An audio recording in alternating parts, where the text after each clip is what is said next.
tous ceux qui ont versé le sang ne finissent pas toujours condamnés. Certains finissent sauvés. Il est difficile d'imaginer que l'homme qui a transpercé le côté de Jésus sur la croix, ce soldat romain, ait connu un destin aussi bouleversant que l'instant où il a levé sa lance. Il était l'exécuteur, mais ce qui s'est passé ensuite, peu le savent. Et quand vous le découvrirez, vous comprendrez qu'aucun être humain n'est hors de portée de la grâce de Dieu. Ce récit ne parle pas d'un mythe, mais d'un homme bien réel, oublié sur terre mais honoré au ciel. Le centurion qui a vu Jésus mourir a eu les yeux ouverts d'une manière qui bouleversa sa vie. Et quand vous découvrirez comment il a terminé ses jours, vous comprendrez que la croix n'était pas une fin, mais le début d'un retournement éternel. Longin, le centurion, n'était pas un homme pieux, juste un soldat romain de plus, obéissant aux ordres. Mais ce jour-là, au calvaire, tout bascula. Le ciel s'obscurcit, la terre trembla, et le voile du temple se déchira. Ce n'était pas un simple événement religieux. C'était le ciel et la terre qui criaient qu'un acte éternel s'accomplissait. Longin vit un homme souffrir sans maudire, sans haïr. Au contraire, il entendit Jésus dire « Père, pardonne-leur, car ils ne savent pas ce qu'ils font. » Luc 23, 34. Ces paroles transpercèrent en âme. Il avait vu mourir, mais jamais comme cela. Face à cette mort, Longin s'écria « Assurément, cet homme était le Fils de Dieu. » Marc 15, 39. Ce n'était pas symbolique. C'était le témoignage d'un homme dont les yeux venaient de s'ouvrir.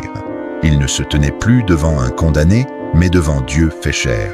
Ce moment fut le début d'un changement radical. Quand on voit vraiment Jésus crucifié, il est impossible de vivre comme avant. Longin quitta son poste, son armure, ses privilèges. Il échangea son épée contre la parole, son casque contre la foi. Comme Paul écrit, « Ces choses qui étaient pour moi des gains, je les ai regardées comme une perte à cause de Christ. » Philippiens 3,7. L'ancien soldat devint un témoin vivant. Il parlait de ce qu'il avait vu, vécu, touché. Premier païen à proclamer la divinité du Christ, sa vie devint un sermon en marche. Longin ne fit pas que quitter son uniforme.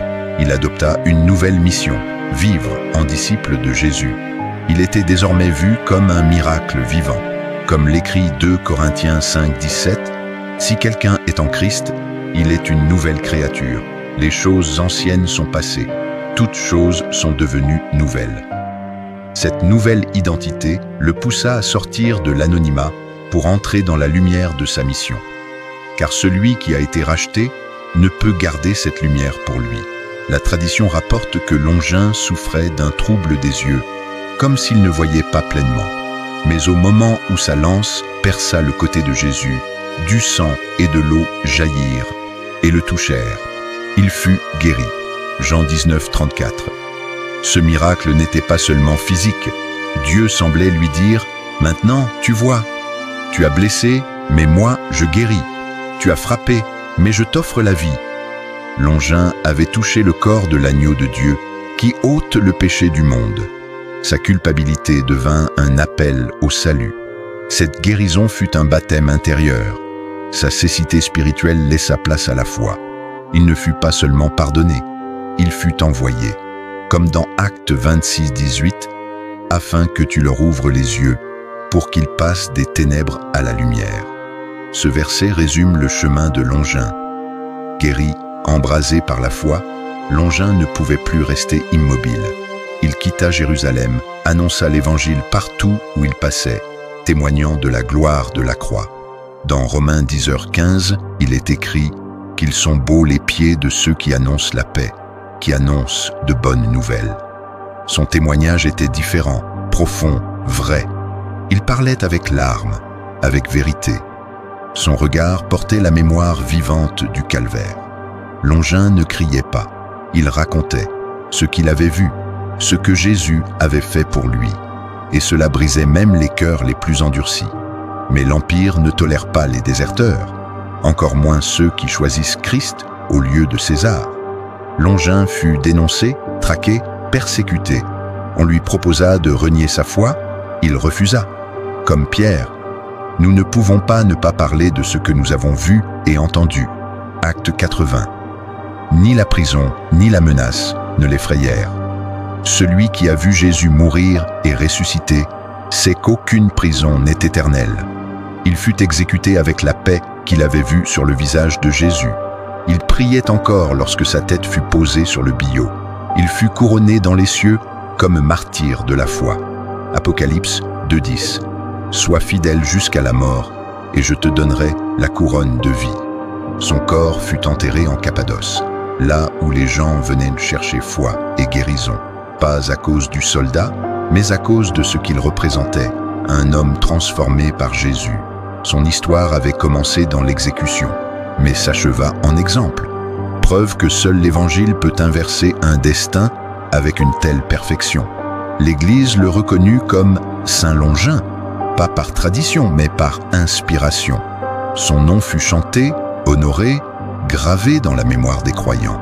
Encore aujourd'hui, il est vénéré comme l'un des premiers païens à croire, confesser et mourir pour le Christ. Son sang se mêla à celui qui, un jour, toucha ses yeux et guérit son âme. Des reliques lui sont attribuées. Une des lances aurait été conservée. Des fragments de ses ossements seraient même arrivés jusqu'en France. Car celui qui donne sa vie pour Jésus n'est jamais oublié. L'histoire de Longin montre que personne n'est trop perdu pour être retrouvé.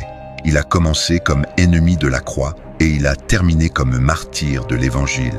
Si même celui qui a transpercé le corps du Christ a été touché par la grâce, qu'est-ce qui t'empêche, toi, de vivre une transformation? Peut-être as-tu fait des erreurs, peut-être t'es-tu éloigné, mais si tu le veux, Dieu peut changer ton destin dès aujourd'hui. Le sang qui a guéri Longin a encore le même pouvoir. Et cette voix qui a dit « Père, pardonne-leur » t'appelle maintenant par ton nom. C'est le moment de revenir, de laisser derrière la honte et de commencer une nouvelle marche de foi. Dieu ne cherche pas la perfection, il cherche un cœur prêt à se rendre. Si ce message a touché ton cœur, écris « Je veux vivre ce que Dieu a prévu pour moi » et découvre notre playlist sur Jésus, car aujourd'hui est peut-être le jour où tu vas vraiment te connecter à ton Sauveur. Amen.